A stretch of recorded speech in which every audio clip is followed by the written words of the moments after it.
guys, it's Mark Zickery of Space Command, also known as Mr. Sci-Fi, and today I'm going to be giving you the update on everything that's happening with Space Command.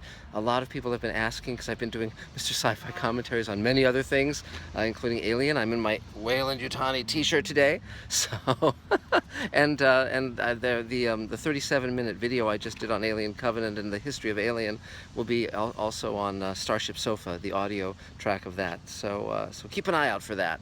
And but today at last, we are talking about Space Command, and there's a lot to talk about. So first of all, we're going to be talking to our backers, to our investors, to fans of Space Command, to people who've never heard about Space Command. So lots of ground to cover. For those who've never heard of it, it's the huge science fiction project that I've been shooting along with Elaine for a while now, and it's a vast project. It stars Doug Jones, Bob Picardo, Mira Furlan, Bill Mummy, Mike Harney of Orange is the New Black, James Hong of Blade Runner and Big Trouble in Little China, Ferran Tahir of JJ's Star Trek and Iron Man, and on and on and on. Just Bruce Boxleitner's in it, tons of people, and more to come, many more to come. And we've shot the first 2 hours. We've shot 30 minutes of the second 2-hour story. I'm pitching it as a TV series, and so let's just jump in and swim for our lives. So here we go. First of all, many of you know we had a Kickstarter campaign, and we've been trying to send stuff out. We've sent out a lot of the digital downloads and all of those things, but now at last we've been actually sending out the t-shirts, posters, you name it, patches, trading cards, lobby cards, signed scripts, signed copies of the Twilight Zone Companion. We have sent out all of the packages domestically and foreign, so you should be getting your packages. If you don't get your packages in the next few weeks, email me, let me know. I'll put the team on it. It's an amazing amount. We haven't yet done the timepieces or the models of the Paladin, and I think a few people are owed screen-used ray guns, so we'll talk about all that stuff. So that's phenomenal. Now, as you know, the last year I've been building the credibility to pitch the show, to sell the show, because the whole genesis of all of this was that I'm a huge science fiction fan, as all of you know, written for Star Trek, Deep Space Nine, Sliders, Babylon 5, on and on, even for Jerry Anderson's Space Precinct, which was a very weird show. And if you want to check it out, go online, and I'm sure you can find it. Really a strange show, very interesting show. But the reason for Space Command was that when the original Star Trek came out when I was a kid, it inspired me. It inspired millions of people. It was during the Vietnam War, during the Civil Rights Movement. But even though we were in the midst of all of this turmoil in our world, Star Trek said we will have challenges, we will have great challenges ahead, but we can reach across boundaries and barriers, and we can create a future that's better, a future worth living in. And I think it's very important that we as writers in television, it's such an incredibly powerful medium that at least I feel a very strong responsibility, and many of the writers of Star Trek and Twilight Zone did as well, to put out a message that allows people to take action in their lives to create a better world, that we're not disconnected from the world. And I think the more that we do TV shows and movies that say there is no hope, there is only betrayal and despair and death and anguish, I think we're actually having a ripple effect in the world that makes the world potentially a worse place. And so I take this responsibility very seriously. So I wanted to create something that was a hopeful vision of the future. And just like Star Trek had been, in Star Trek: The Next Generation along with it. And yet I knew that the movies and TV shows that were being made in science fiction at that time, Elysium, After Earth, Battlestar Galactica, etc., some of them were very, very good. Battlestar Galactica is a terrific show, but again, I wanted to do something that would be positive, without being rose-colored glasses, without being phony or fake. So, and I didn't want to trust the networks to make this vision a reality. I trust my audience, but I know the networks have the bottom line in mind. They have their own objectives. And while a lot of my friends said, let's take it in, a lot of my friends who run shows said, let's partner and take this in and pitch it as a show and get a pilot deal, I didn't want to do that, because I didn't want them to cut me off at script. I didn't want them to cut me off at pilot. I wanted to be able to pursue this vision. Now, the reason I'm taking it to the networks now that I've shot a good chunk of it, is because I want it to be on the world stage. I want millions of people around the world to get this message, to know about it, and I want to be able to do season after season. And the average cost, there are now over 500 TV shows on the air and TV series on all these different platforms, over 500. And the cost of promoting a show, just so people know about it, is on average $23 million. That's a huge amount of money. And so I didn't want Space Command just to be something that no one ever heard about or no one ever knew about. And also it helps to have a network finance it ongoingly. But I wanted to shoot it so we could say, this is what we stand for, this is who we are, this is what we're doing. And so that's what I've been spending the last few years doing, and thankfully thousands of people around the world have put up money to back me. We raised $221,000 on Kickstarter. We then raised over $500,000 with investment shares. The investment shares are $7,500 each, and those who invest in Space Command get my producer's net profits of the first 4 episodes: Space Command Redemption, the 2-hour pilot, and Space Command Forgiveness, which we've shot 30 minutes of, and are editing that now. So when we sell the show, that could be a nice piece of change, because it's my producer's net profits. It's a percentage of that on those episodes. So if you're interested in investing in Space Command, and now is the time, definitely now is the time, you could email me at markzicree@gmail.com, markzicree@gmail.com, or call me at 323-363-1259, 323-363-1259, and I'll be happy to talk with you, answer questions, send you the information. It's pretty straightforward and pretty simple. And and you'll be joining those who've actually been allowing us to make this and create what we had in mind. So to continue, this is going to take a while to say where everything's going, what I'm doing, and all of this. It's a fascinating journey. And so all along, my steps in doing Space Command were this: raise the seed money, write the first 8 hours, outline hours 9 through 12, so that's an entire season. So I immediately sat down and wrote the first 8 hours, and then shoot the first 2 hours, which we did. We built the sets. We rented a warehouse. We converted it to a soundstage. We built the sets. My brother Jim built the sets for me and was sort of my warehouse foreman. And Carlos Fernandez was our designer. Ian McCaig was our character designer, who did Darth Maul and Queen Amidala and Rey in The Force Awakens. And Mike Philpott was our wonderful costumer and costume designer. And off we went. And my friends who starred in all these different TV shows, including Doug Jones, who played Pan in Pan's Labyrinth and Abe Sapien in Hellboy, and he's in The Strain, and he's now starring in Star Trek Discovery as an alien. He came along for the ride. And also actors who we're going to be using but haven't yet used, because we haven't gotten to their storylines yet, are Armin Shimmerman and Ethan Phillips from Star Trek, and Christina Moses from Containment and The Originals, and she's now starring in a new upcoming show called Condor, and another show called Mission Control. And you can watch her as Sulu's daughter in World Enough in Time, the Star Trek episode we did some time back that was nominated for the Hugo Nebula. Just go on markzicree.com and you can see the entire episode. She's spectacular, as is George Takei. I've even talked to George Takei about Space Command, and we'll see where that leads. I would love to have George in it. And I've been talking to Renee Aubergenois about playing a role, and I have to follow up on that. And there's many, many, many exciting things. But here's where we stand right now. So the first step was raise the seed money, write the scripts, shoot the first 2 hours, and then we had enough sets, props, costumes, etc. to raise a little more money and shoot 30 minutes of the second story, which we shot and are now editing. It's coming along fantastically. And then the next step was to sell the show. Television is a very odd beast, and I've worked in it, for decades, as you know. I've done hundreds of hours of network TV, and a big mistake that a lot of people make in television is when they've written a script or they have an idea, they say, "Oh, I've got a great idea.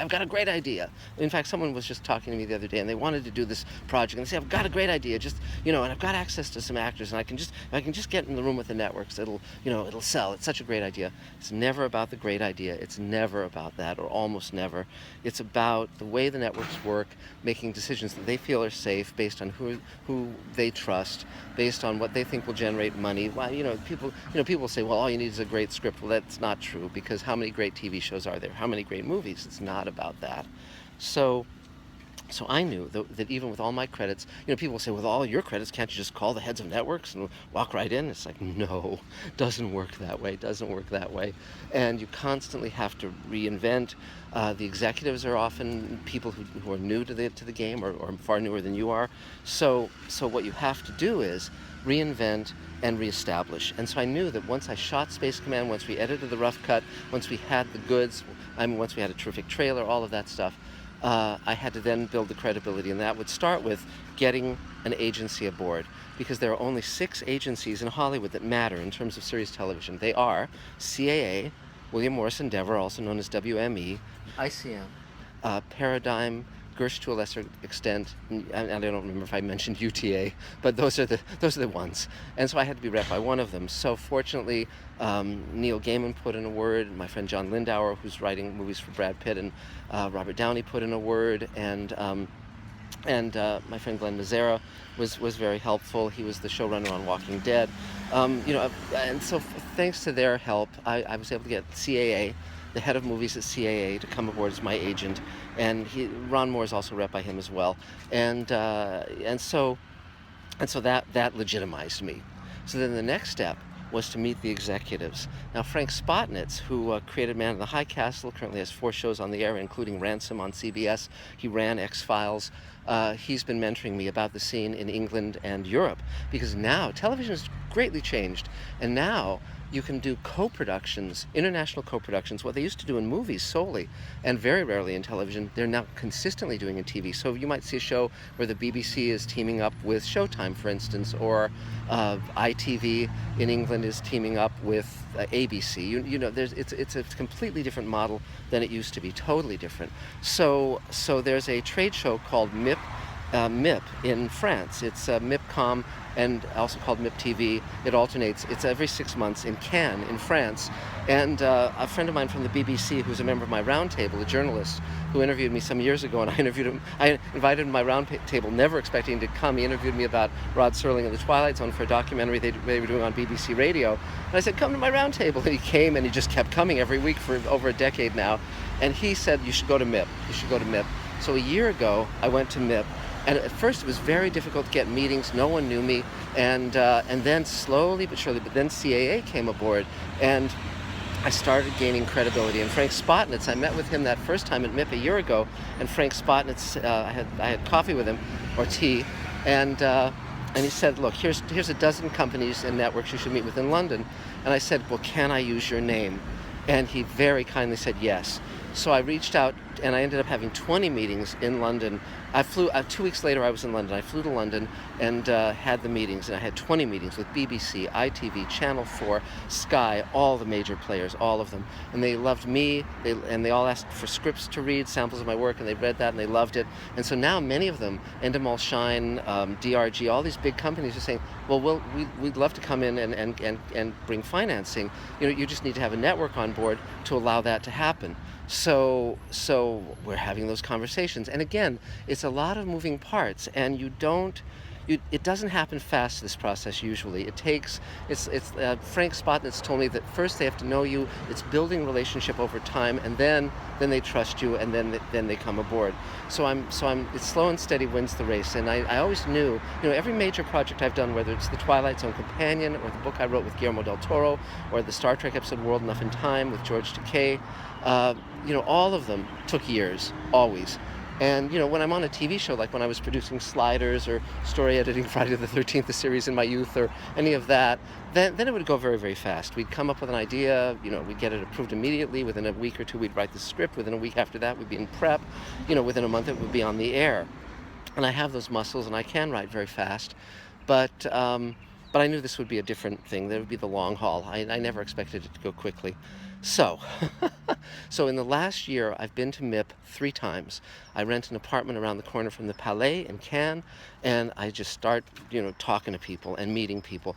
And so the second time I went to MIP, it was easier to get meetings. And by the way, the time I went to London the first time, And one of our investors has been kind enough to let us stay at his guest house every time we're there, so we can stay for free in Hampstead, which is a glorious and wonderful. It's the Beverly Hills of London, and I'm so thankful to our investor for his kindness, and to so many of you for your kindnesses, because that's what's allowed me to do this. I haven't been drawing a salary all these many years on Space Command. I've been working for free, and just basically putting all the money, not only the money that I've raised, but I also put probably over $50,000 of my own money into Space Command, if not more.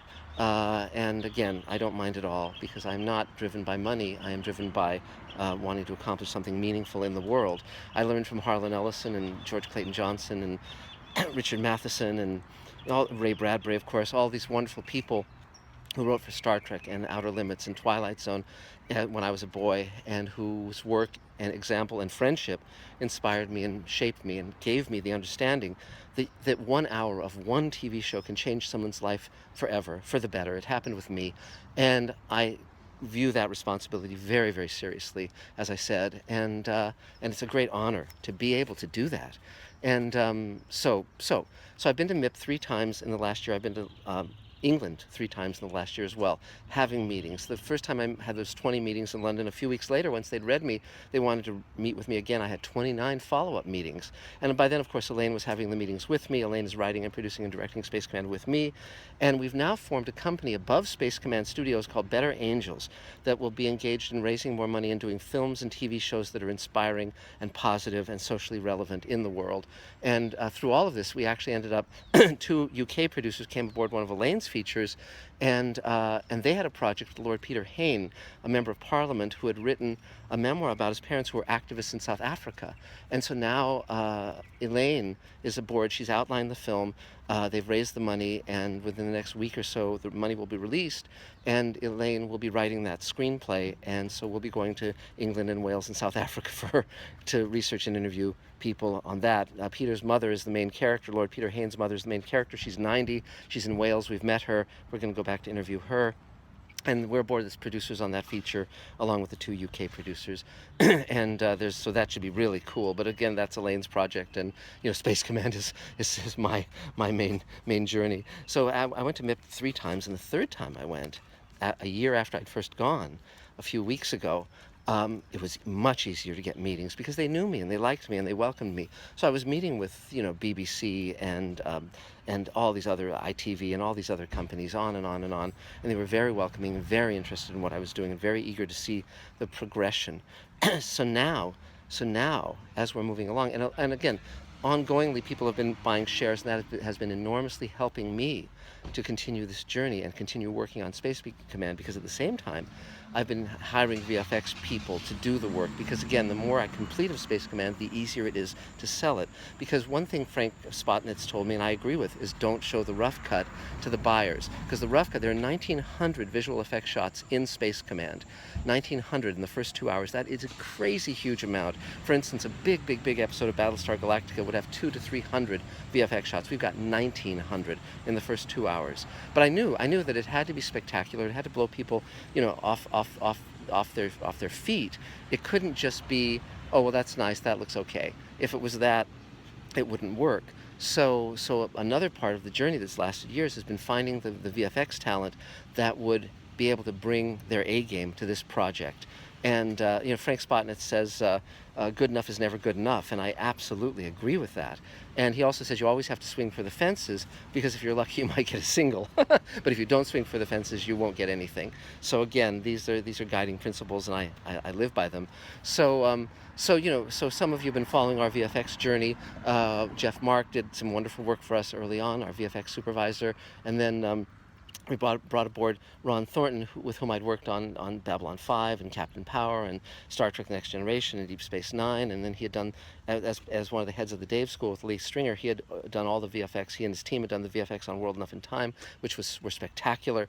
So I brought him aboard, and he was doing the opening sequence of the Space Command pilot, and something was not good with him. He was not at his full strength, and over a period of weeks we discovered that he was ill, and sadly he passed away, which I feel very, very bad about. And he was a dear soul, and but so again, what we'd hoped would be a very fruitful collaboration ongoingly did not come to pass, and I'm very sad about that. And but so again, now fortunately, my lawyer had recommended two brothers, Zachary and Brennan of Threshold Films out of New York, and I gave them a trial run of doing the trailer, and they did a terrific job. They did a spectacular job, very dynamic, very beautiful work. And so I hired them subsequently, recently, to do the first 35 minutes of Space Command, basically the first act of the 2-hour pilot. And they moved from New York to LA. They rented a house in North Hollywood with their very, very big compositor Renez, who's with The Wall That Walks, and and their dog Banana. And we just started digging in on the shots. And they've shown me some of the shots. They're spectacular. They're gorgeous. And Thursday, today is Wednesday, tomorrow, I will sit down with them and they will be showing me all 35 minutes with VFX, color correction, the whole 9 yards. That just leaves sound and music, which our composer David Raiklin will be working on the score, as he's been doing for many years now on Space Command, and I'm sure it will be terrific. And David Bartlett, who's been handling a lot of the post-production duties, will also be digging in on sound. He worked on Reservoir Dogs, Pulp Fiction, I guess, and many other big features. Speed was another one he worked on in terms of sound design and sound and post-production sound. So we're in really good hands. So my plan is to show that 35 minutes, that completed 35 minutes, to the buyers, and also to send it to our backers and to our investors as soon as I possibly can. So you'll be seeing more than a half hour, the first half hour of the 2-hour Space Command pilot, and there's spectacular stuff in that. It's got great action sequences. We meet Ethan McDowell, Captain Jack Kemmer. We meet Mira Furlan's character Vaughn O'Dara. We meet her daughter Yelena. We meet Dorn Nevin, played by Doug Jones. We meet he's a synthetic. We meet Bob Picardo, who plays his boss in the mining colony on Ceres in the asteroid belt. We meet Bill Mummy, who plays Greg Mazzy, who is the inventor of the synthetics, and a lot happens in that 35 minutes. We have scenes that take place on Earth, on Mars, in the asteroid belt. We've got great stuff that's just breathtaking to see. And Mike Harney, we meet him as well. He plays Anson Kemmer, Jack Kemmer's father, who's also in Space Command. And Mike Harney's character Anson, of course, is named after Robert Anson Heinlein. And many of the Space Command crew personnel. Well, Jack Kemmer is a tip of the hat to Ed Kemmer, who starred in Space Patrol in the 50s, a wonderful, dashing actor, whom I had the great fortune to meet when he was an older man, and he's still incredibly good looking and just dashing. And he had been a pilot in World War II, flying P-51s. He'd been shot down by the Germans. He'd escaped from the POW camp, a true hero. And Space Patrol is a big influence on Space Command, and if you've never seen it, you can go online and watch it. It was live TV in all of its glory, and he was quite wonderful, and the show is quite wonderful. And there's a great book on the making of Space Patrol by Jean Noel, my friend Jean Noel, and Bassior, and I highly recommend that as well. And but back to Space Command. So continuing on, so now I know a lot of executives, but again, I strongly believe in meeting people in person, because even with CAA, even with all of this, there's still the attitude of, well, who the hell are you, and why should I pay attention to this? And imagine, if you will, don't think of Hollywood as a sane place at all. Think of it as, think of it as an asylum. But reality, it's really much more like a crowded room with loud noise and flashing lights going all the time. And so people are endlessly distracted and their attention span is very, very, very, very, very short. And so to get their attention and get them to pay attention, to get them to get excited about something and stay excited to the point where they actually do something, actually take an action, and don't just lose interest the moment you're out of their sight, takes enormous work, enormous effort. And it's worth it, because the reason, you say, well, why bother with all that?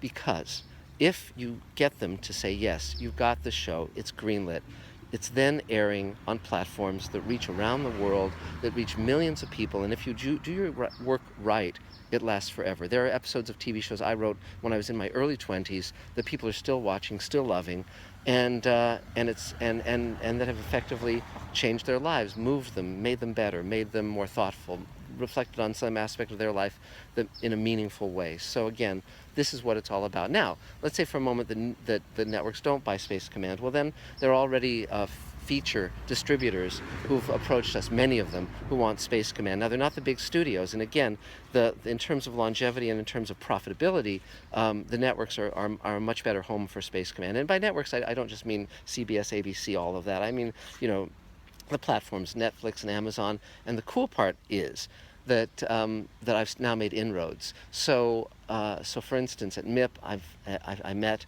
the executives from Amazon. I'm going to be meeting with them very soon to really dig in and talk about Space Command. And I went to a drama summit on Friday here in Los Angeles. I just found out about it because it's put on by a company called C21, and they normally put on a drama summit in December in London. And Dawn McCarthy Simpson at PAC TV in London had been recommending me as a speaker for December. And so they started emailing me their regular emails, and I found out there was a drama summit they were putting on here in LA a few days ago. And fortunately I found out in time. And it was the second one they'd done annually, and amazing people were there. Heads of drama divisions from many networks, showrunners, including Damon Lindelof, whom I know, and Narain Shankar of The Expanse, whom I know. And they were both very, very friendly. And I went to this thing, and it was phenomenal. I was working my ass off from 8 in the morning till 8 at night, meeting people, talking to people, talking about Space Command, talking about my career, etc. And the result of that is I finally got to talk with the head of drama from Netflix, and we're going to be going in and we're going to be pitching Space Command. And additionally, I've been talking to the Amazon people, as I mentioned. I also talked to someone from BBC Worldwide. I'm going to be getting together with him for coffee. He just looked at the little promo for Space Command, and we did a new promo that's very impressive because it has Neil Gaiman and Guillermo del Toro and all these people talking about Space Command, and Damon Lindelof's in it too, who co-created Lost and The Leftovers and ran those shows. So we have a lot of fans, a lot of advocates. We're just building and building and building in strength. So this is where things stand. This is where we are right now. So as I said, tomorrow we'll see the first 35 minutes. Hopefully we can share that with you very soon. I may be screening that at various places, including the Edinburgh TV Festival. I met them at the Drama Summit too, and they're very eager to show it. We may be showing it at MIP. We'll see. And also, Comic-Con's coming up. Now, every year at Comic-Con for the last 5 years, we've had panels. Even years before we shot Space Command, we were having panels on Space Command. And so we may have a panel this year. We're waiting to find out. But also, I'm trying to get a corner booth at Comic-Con. And in that case, we'll be showing this Space Command material. We'll have posters. We'll have signings. Watch this space. If we can, I've written the check. So if they can get me the space, I will be there with our team and with our actors. So let's hope. And just moving forward on Space Command. This is So let's see. What else haven't I told you about? Yes. Okay. So here's where we are. As I mentioned earlier, I've written the first 8 hours and outlined hours 9 through 12, the entire first season of Space Command. And so we've shot the first 2 hours, the pilot, Redemption. We shot 30 minutes of the second 2 hours, Forgiveness. I've written the third script and I'm now rewriting it. That's Great Solar War. I've written the entire script of the fourth 2-hour story. These are all 2-hour scripts. I've written the fourth one, Empire. That's the one that Armin Shimmerman and Ethan Phillips and Doug Jones and Christina Moses are to star in. And then I've outlined hours 9 through 12. The next one after that is Harvester, which has Mira Furlan in it, and on and on and on. Just many of our space. And there's also Aaron Gaffey. Aaron Gaffey. We had the great Space Command talent search before we shot, where anyone anywhere in the world could download the audition scenes and shoot their own audition for one of two roles. One was Captain Kemmer, and the other was Cadet Bradbury, named after my dear friend and mentor Ray Bradbury. And so we got 7,000 inquiries, 1,200 videos, and we ended up casting, I think, 9 actors, including Ethan McDowell, who plays Jack Kemmer, and Brian McClure, who plays Cadet Bradbury.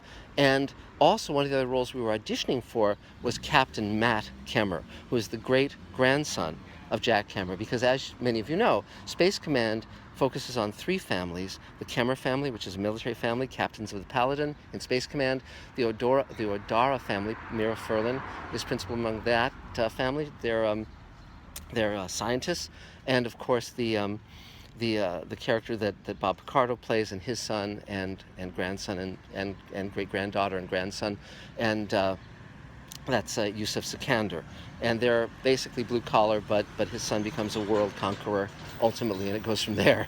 So it's quite a story. It covers 150 years, and it's these three families, plus of course Dor Nevin, who's a synthetic, and what he does over time, and he's a viewpoint character. He covers the whole 150 years, as does Mira Furlan, because she's genetically altered and ages very, very slowly and is very, very hard to kill.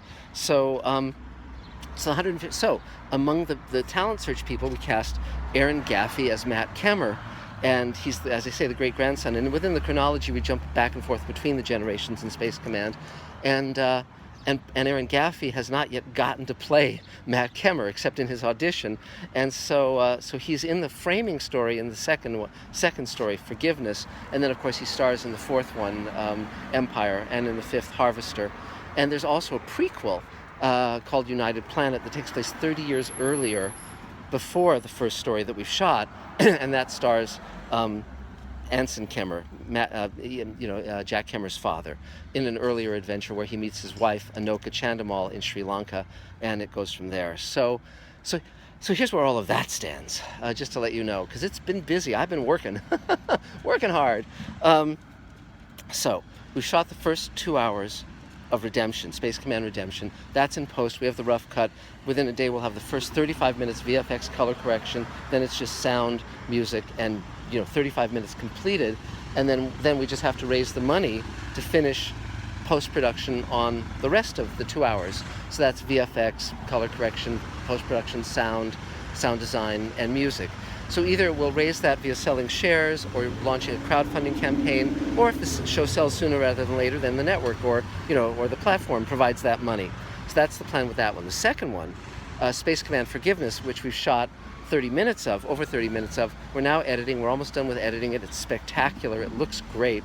It stars, Ethan McDowell as Jack Kemmer, our regular Space Command crew, and Brian McClure's in it as well, plus Farhan Tahir of Iron Man and JJ Star Trek and American Crime. You'll recognize him, just to let you know who he is.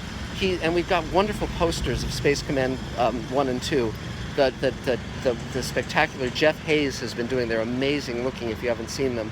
And he's busy at work on the poster for Space Command 3 Great Solar War. But it stars, Forgiveness stars Farhan Tahir of all of these wonderful things. And if you don't know who he is, in JJ's Star Trek, he plays the captain on the first Federation ship we see, the bald-headed guy who gets skewered by the Romulan commander. So that's who Farhan is. And it also stars James Hong of Big Trouble in Little China and Blade Runner. I just do eyes, only eyes. That's James Hong, a brilliant actor. And also, as I mentioned, I've been talking to René Aubergenois to play the role of Patriarch Elias, and we'll be shooting some footage of him hopefully in the next couple weeks. So with Space Command Forgiveness, we shot about 35 minutes of that. There's another hour and a half of it to shoot. The rest of it basically takes place on an alien ship. We've got the exterior designed, and now and Ian McKagan and I have been working on designing the interior of it. It's very cool. It's a sleeper ship, a hibernation ship of an alien culture. And we just have to build that interior. So we're looking for some big warehouse space where we can build it, a staging space where we can build it here in Los Angeles. And so if anyone has a free space that we can use, or a low-cost space, please let us know. And then then we want to shoot it. So we plan to shoot the rest of it in the next few months if we can. And again, that'll take raising more money either by selling shares and or crowdfunding, and hopefully selling the show sooner rather than later. But again, when it sells, I can't tell what will happen. Here's what will cause it to sell, what will cause Space Command to sell. And I know this person is out there, this man or woman. It'll take someone who is like us, who will look at Space Command and say, oh my God, that is so cool, I have to see that show. And all it takes is a programming executive with the power to say yes, whose heart beats the same way ours does, who understands the vision of the show, the purpose of the show, the meaning of the show, the importance of the show, and the fun of the show.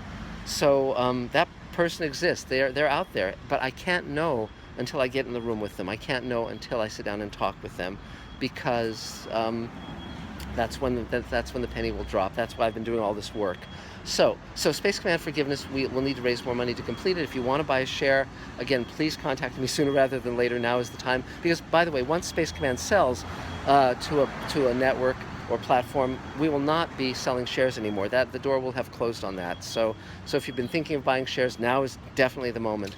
So and then we also, by the way, have a Patreon account where you can actually put in money, smaller amounts of money, that just kind of help speed the plow. So you just go on patreon.com, and there's a Mark Zickrey page, and you just pledge, whatever, $50 a month or whatever, 100 or 1,000 or 10,000 a month, and then it just is. It's like it's taken from your credit card. And you can stop those payments anytime you want. You can do it one time or ongoingly. But again, every little bit helps. Believe me, 5, 10, 15, $20, helps. It really does, because it allows me to do what I need to do. And it's just, I'm building this at a brick at a time, and thank God for the new model where the audience can actually greenlight the show. It was so great at the Drama Summit, by the way, to say, "Hi, I'm Mark Zickrey. I've got my own studio, and I can greenlight myself." And that's, most people do not have that power. Even huge showrunners don't have that power. I was talking to David Simon not long ago, and he had an idea for a show, and it was a wonderful show. And he pitched it to the networks, and they didn't buy it. And so that show will never get made. And I said to him, you can reach out to your audience. And he just didn't want to go that way. And I understand why, because it's much more speculative. It's outside the box. I'm so glad that I'm happy to embrace new models of doing things, new ways of doing things, because my goal is to get stuff shot. I have zero interest in development. I have zero interest in pitching something to the networks and being sort of their court jester, where I'm just at the whim of their momentary enthusiasm for something and then they move on. That is not my goal at all. My goal is to share something wonderful with all of you, and thank God I'm doing it. I mean, when I walk on my sets, my spaceship sets, it's just like when I was 10 years old and I got the Christmas present of going on the original Star Trek sets, and I was there sitting in the captain's chair and looking up, standing on the transporter pad and looking up at the light bulb that was screwed above me. And when I stand on the Paladin sets, I get that same thrill. So with Forgiveness, we've shot 30 minutes of it. Just need to finish it. With the third one, Great Solar War, I'm rewriting that now. Elaine's been giving me notes. It's a very cool script, and it takes place 23 years after the first story. So Ethan McDowell, Captain Jack Kemmer, is older. He has a 23-year-old son who's a weapons officer in Space Command, and aboard the Hannibal, and Jack is fleet commander, and Ethan has been growing a beard, and he just did some amazing test shots of what Jack Kemmer looks like in Great Solar War, and I sent them off to Jeff Hayes, who's busy at work doing a poster for Great Solar War, a teaser poster. Can't wait to see it.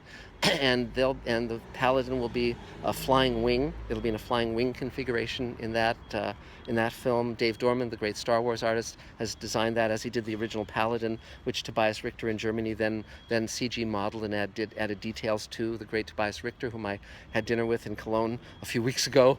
When I missed my flight to Stockholm, getting home from Cannes, I rerouted through Dusseldorf, and Elaine fortunately said, "Well, how far is that from Cologne? Wouldn't Tobias be available?"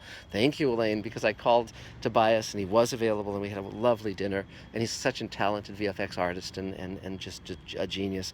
And so he's going to be doing the CG model of the Paladin as a flying wing configuration in Great Solar War.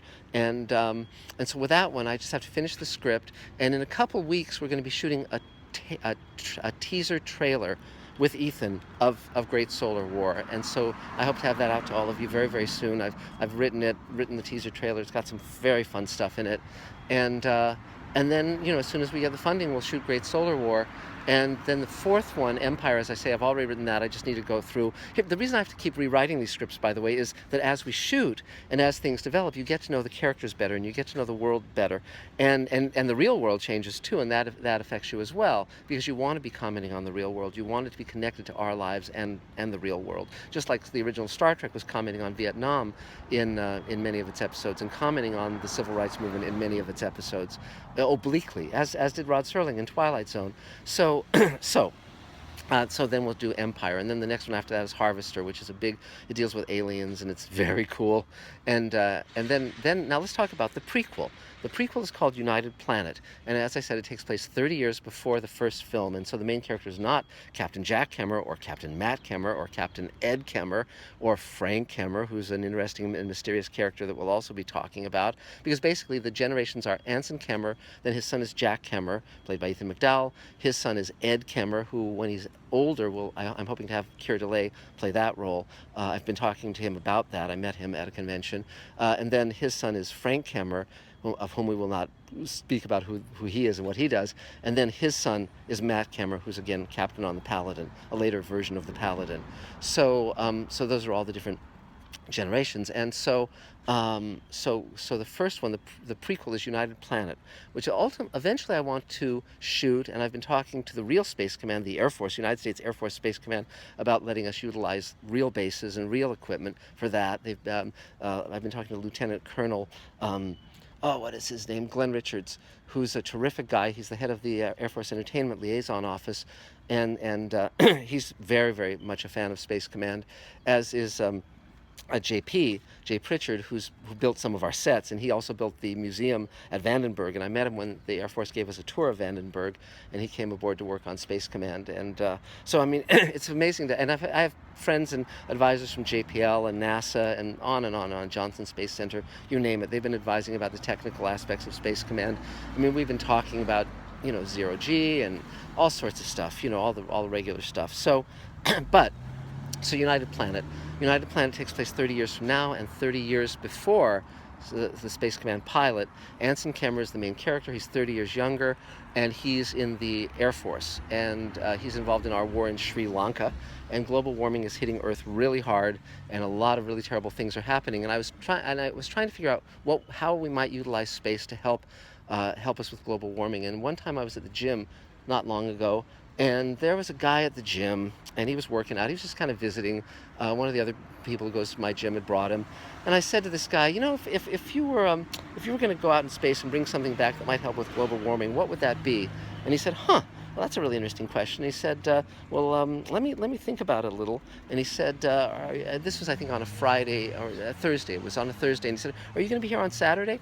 And I said, yeah. He said, well, let me think about it. So on Saturday, I'm running on the treadmill. Basically, for the last 25, 26 years, Elaine and I have the same trainer over that entire time. He looks fabulous, and it's what gets us to the gym. And so we work out 3 times a week, Elaine and I, and basically I run for 35 minutes, walk for 20, and then lift weights for an hour and a half. And I've done that for over 25 years now, which is why I'm able to still walk and talk, considering the fact that Elaine and I combine our ages. We're 132, and we're doing pretty good for 132. And so this guy, he said, give me a couple days and let me think about it. So that Saturday I go to the gym, and I'm running on the treadmill, and for my 35 minutes, and the guy's there, and he gets on the treadmill next to me and starts walking so he can talk to me as I run. And he said, yeah, I was thinking about that, and here's what might happen. And he laid out he talked to me for a half hour on the treadmill, and he laid out this scenario of what global warming might do if it really ramped up, and how you might utilize something from space to help things out. And I thanked him very much, and I took a picture with him. And his name, you may or may not have heard of him. His name is Neil deGrasse Tyson. You guys, of course, know who that is. He's the host of the new version of Cosmos. He's been a host of Nova. He's a huge astrophysicist, and I think he's the head of the Hayden Planetarium. Amazing guy, novelist. A writer. He's written a number of best-selling nonfiction science books. And so Neil deGrasse Tyson. And also, by the way, I met Carl Sagan many years ago. Ted Sturgeon took me to the premiere of the original Cosmos and introduced me to Carl Sagan, and Carl's son Nick I've known him for many years, and Nick was later a writer on Star Trek, and of course Ted Sturgeon was my mentor when I was a teenager, and one of the great writers of the original Star Trek, as well as a great science fiction novelist and short story writer. But I digress. So United Planet. So my idea with United Planet, based on the idea that Neil deGrasse Tyson shared with me, is originally I was going to write it as a script and shoot it, but then I had this fun idea beyond that, and I think I eventually will shoot it, but beyond that, I cast Mike Harney of Orange Is the New Black to play Ethan McDowell's father, Anson Kemmer, in this Space Command pilot, and because I was having lunch with Mike, he's a friend, and this is while Orange Is the New Black is on the air, and I said to Mike, "You want to be in Space Command?" And he said, "Yeah, sure." So he played the father, and he's terrific, and I thought, because recently with Magic Time, the trilogy of novels I wrote for HarperCollins, the bestsellers, Elaine and I wrote that as a TV pilot. It was optioned 8 times. We want to do it as a TV series. All the machines in the world stop running and magic comes back. And, I did that a little while ago as an audio play. I'm a huge fan of old radio. I love X-1 and Journey into Space and Adventures by Morse. I love a mystery, all that stuff. And, and so I did it. I did the Magic Time pilot as an audio play starring Christina Moses of Containment and the originals and Star Trek New Voyages, World Enough in Time, and Armin Shimmerman. And we recorded as a 90-minute audio play, and it was wonderful. And Skyboat Media and Blackstone Audio, my audio publisher, just released it, the audio play. So then I started thinking about United Planet, and I've always wanted to do Space Command radio plays, audio plays, as well as the movies. And by the way, the novel, the Space Command novel, the adaptation of the 2-hour pilot has been written. Maya Bonhoff has written it. I just have to read it, give her notes. We have to expand it a bit. Then we'll put it out. You guys will have access, the opportunity to read it and to buy it.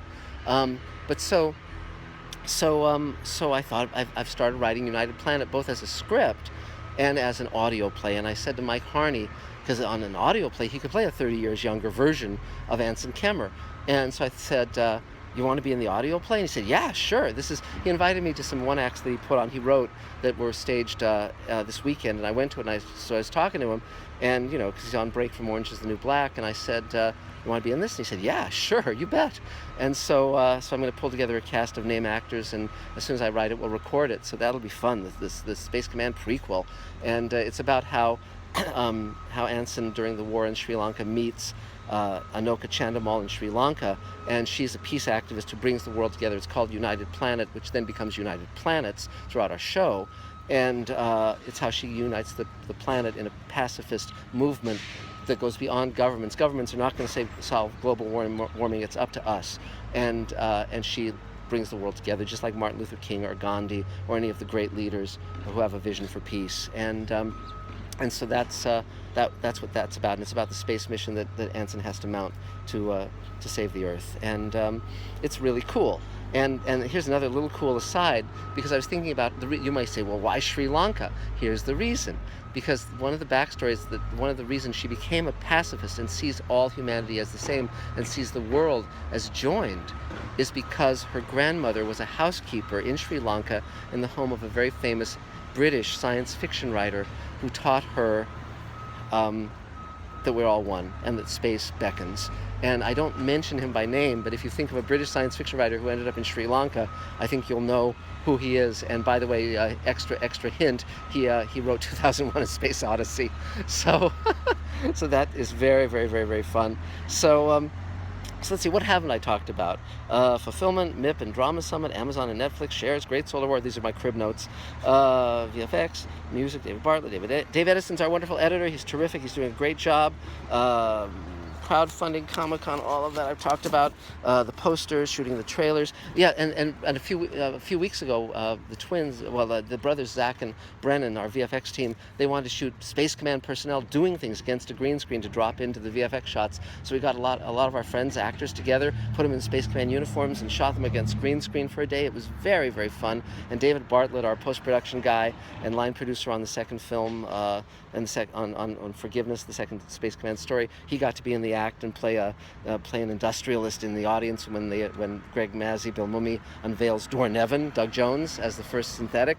And my friend Nick Roberts, who was in World Enough in Time, got to be in that scene as well. So great fun, really great fun. So, and then we're going to be shooting more in the weeks to come. So if you want to volunteer to be part of the Space Command team, by the way, we have writers, of course. We have plenty of writers. We don't need writers, but if you want to help build sets, if you have a warehouse space that you can let us use, all of that, that would be great. And if you have other skills, let us know. Additionally, another thing I did, because the world gives me such opportunities for Space Command. I met an artist. There was an art fair in Beverly Hills just this past weekend, and I met a very talented artist named Burton Gray. I'm still working with Ian McCaig, my wonderful Star Wars designer, on Space Command. But when I see other artists that are of use, I just bring them aboard. So Burton Gray is a wonderful artist, and he did this amazing painting of a robot lying on the sand with the surf washing over him, so I bought that, and that's going to be a painting that Dor Nevin does, and he paints this image, and we'll see that image in Great Solar War. So that'll be another thing that's going to be very cool coming up, and I'll be putting images of this on the backers update that I send out, and you can check this thing out on my Facebook page as well if you don't get the backers updates. So let's see, anything else? Novels, Patreon, volunteers, selling shares, set builders, warehouse space, Renee Oberschwana. I think I've actually covered everything I had to say. Probably I've forgotten something, but God knows I've been talking a long time. So that's it for now. Subscribe to the Mr. Sci-Fi channel. Friend me on Facebook. I'm posting about Space Command every day or so. You've made this all possible with your support and your help and your friendship and your vision. And I'm hugely thrilled to be part of this world. I'm in traffic now. LA traffic. Look at that. And there's let's see if I can get her in frame. There's where is she? Oh, there you go. Here we are. Squirrel the dog. Yay, there's the space dog. Squirrel the dog. And so that's it for now. Mark Zickery, Space Command. Mark Zickery, Mr. Sci-Fi. We will talk to you again very, very soon. Thanks for everything. This is a great adventure, and I do not regret any of it for a minute. It is the thrill of a lifetime. It is the dream come true. Thanks so much for making it happen. Talk to you soon. Bye-bye.